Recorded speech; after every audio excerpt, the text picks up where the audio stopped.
kinakabahan ako pero this is it na talaga. Nandito na ako eh. Before I start, nais ko pong magpakilala. My name is Mariam Pinagawa, 29 years old, Tugong Mindanao. So medyo tigas ko yung pagbigkas ko ng Tagalog, pasensya na po. So, before na-involve ako sa AIM Global, isa po akong OFW sa Hong Kong. Domestic helper po ako for 4 years. So, doon ko po siya nakilala at doon ko rin po nag-start ng work ko. Unang-una, mahirap kasi bilang isang OFW, 16 hours kaming nakatayo, 16 hours kaming nagtatrabaho. Sa mga OFW, I'm sure nakakarinig kayo. Minsan pa nga, may bantay pa kami. Ang pinakamahirap doon, sa isang linggo, isang beses lang kami maka-off. Minsan pa nga, wala eh. Kaya ang hirap talagang gawin ang business. Kasi ang business natin is mag-recruit. So sabi ng upline ko, Mer, alam ko makakaya natin to. So, thank you sa lahat ng nagturo sa amin kung paano gawin ang business through online. Doon ko ginawa yung business, doon namin nag-start, doon lumaki ang grupo ko. After 10 months po na ginawa ko yung AIM Global part-time, nakapag-for good po ako dito sa Pilipinas. So after 10 months po, 3 months after, nakapag-invest po ako ng sarili kong townhouse. Dito po sa Akainta.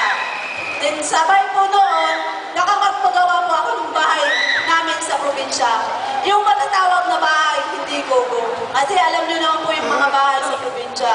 Sabi nga ng mama ko, Nak, I love you. Ganun pala yun.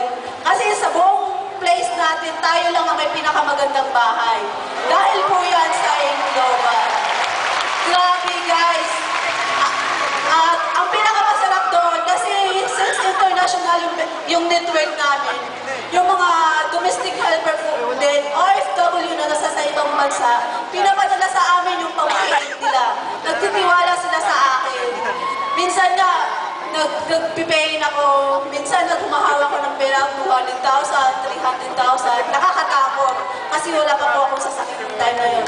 So last month, nailabas ko po yung first car ko, yung dream car ko, brand new, Montero Sport 2014 model po siya. Grabe!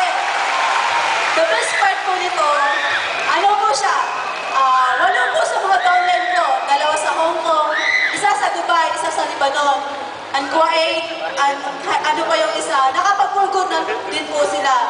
Dati mga domestic helper din po sila. Guys, challenge po ito sa inyo. Kung ikaw ngayon, out po dyan, sobrang 8 hours ka lang nagtatrabaho, nagawa namin 16 hours, nasa ibang bansa pa kami. May bantay pa. Kung nagawa ng mga OFW na partners ko, I'm sure magagawa din ninyo. Mas masarap gawin ang business na to kapag may pangarap ka. Dati pangarap ko lang, kahit mag 100,000 per month ako. Ngayon, dinoble-tinoble ng AIM Global.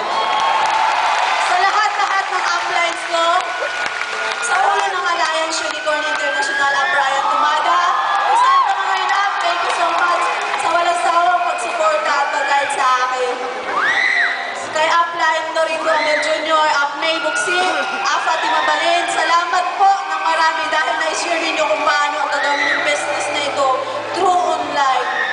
Sa direct upline ko, Maylin Dasilaw, thumbs up dahil pinakilala mo sa akin. Kung hindi mo pinakilala sa akin, I'm sure wala ko dito sa harap mo ngayon.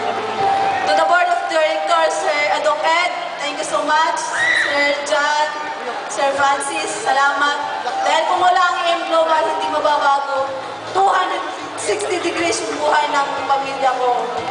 Sa lahat ng partners ko, maraming salamat. Good morning!